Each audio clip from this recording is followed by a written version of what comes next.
My name is Deb Schmiege, and I live in Pewaukee, Wisconsin, and I have received a heart transplant 2 years ago. I'm almost to my anniversary date. And my journey started back in 2000, 10 years prior to getting the heart. And at that time, I was exhausted and tired and having trouble walking big distances or keeping up with a really fast pace, although I was still functioning fairly well, just having trouble keeping up to my normal pace.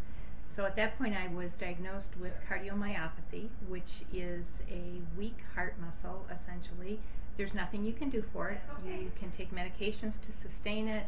I had a pacemaker put in to help regulate the rhythm of the heart and to help me out.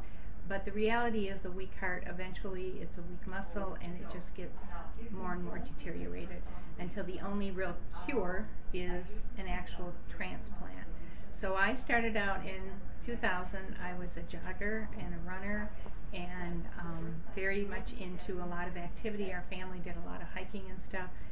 Finally had to give up jogging and went to just, I took up biking, and I could still bike fairly well. Got to a point that I didn't have the oxygen to bike, and finally had to go to saying, okay, we can walk wherever we need to go. My workout at the gym went downhill until finally in the beginning of 2010, actually the fall of 2009, I seemed to just be sick all the time and getting worse and worse. And by the beginning of 2010, my cardiologist said, it's time to stop work, it's time to be evaluated and get you on the heart transplant list. I was very fortunate. It took only 3 weeks after that point. I'd been on the list for 9 months, but it only took 3 more weeks, and I actually was called Thanksgiving weekend in 2010 and told that there was a heart match, and that it might very well be my heart for a new life, which it was.